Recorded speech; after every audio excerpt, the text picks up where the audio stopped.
All right, guys, I wanted to show you the inside of this barrel.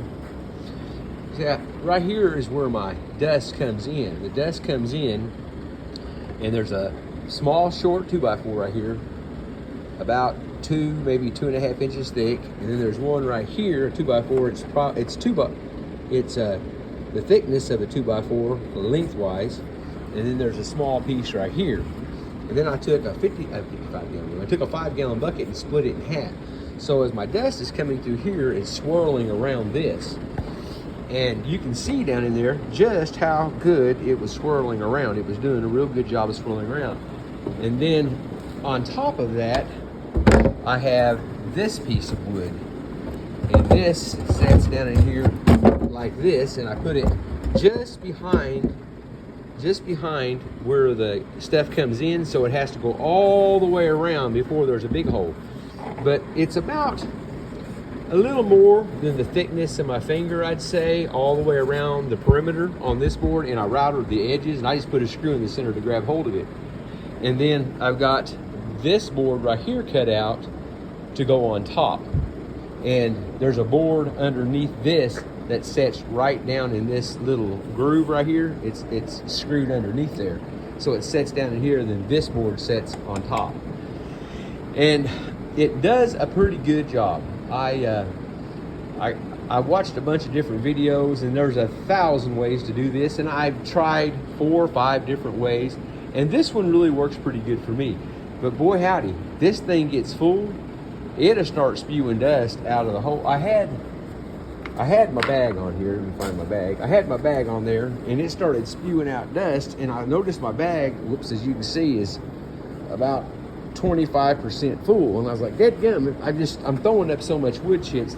I've got a new router bit, and you can see how big these wood chips are. And I have taken this tabletop down about, I'd say 2 inches with my router, and I'm gluing me in. This is the bottom, so I don't care really what it looks like. And I'm going to go back and I'll take this all down, and I've just got this up here for weight. But I wanted to get it down to where I was even here. I was cutting this with a chainsaw freehand, and I messed it up. And the other side looks pretty good.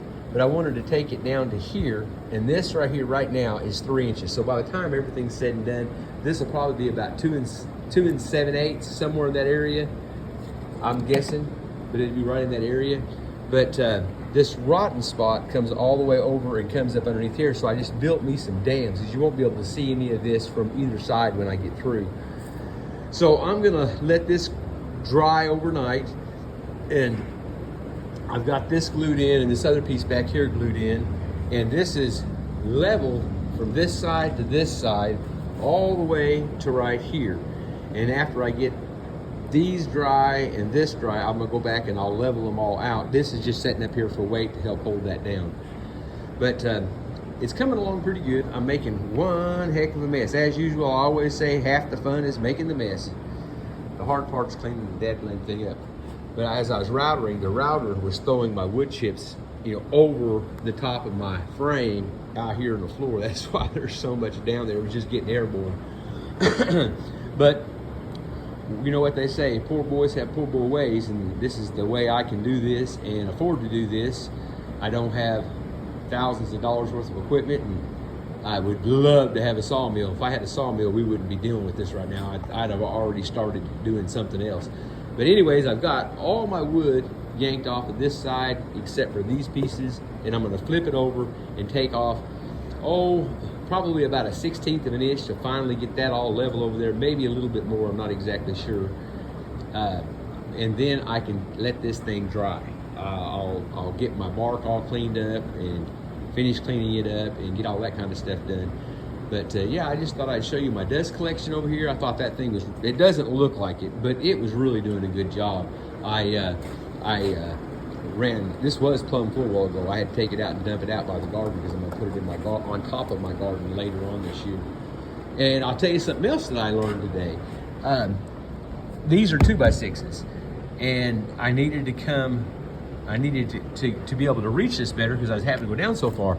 Man, these little these are hockey pucks from Oklahoma City Blazers. We used to go watch them years ago, and we had caught some and my daughter got some give to her from some Russian players. And those worked fantastic to raise that up. They're all exactly the same length and everything, height and everything. So I stacked 2 of them on each corner. I stacked one in the beginning, and then I raised it up to get me up higher so my router would reach better. But those worked fantastic, and it doesn't slide, and it's nice and stable, and it worked really good. I've got one more right here. See, this is even autographed. These are my daughters. They've been out here for 20 years probably. But yeah, these we got these from the Oklahoma City Blazers. Oh Lord, years and years ago. They may be worth millions, who knows? But anyways, I just thought I'd share that with you guys. I'm gonna shut this sucker down, let this stuff dry tonight, and get out here and make the neighbors mad tomorrow and make me a bunch of noise first thing in the morning. I've been out here running my chainsaw. I had to cut a piece of wood off of this, and then after I got it cut and got it level, then I was able to go back and cut it to get me a thin piece, and it's all coming along pretty good. So I'm gonna unplug everything, turn off this little fan, and call it quits for the day. Well, y'all have a great one, and thank you so much for checking in.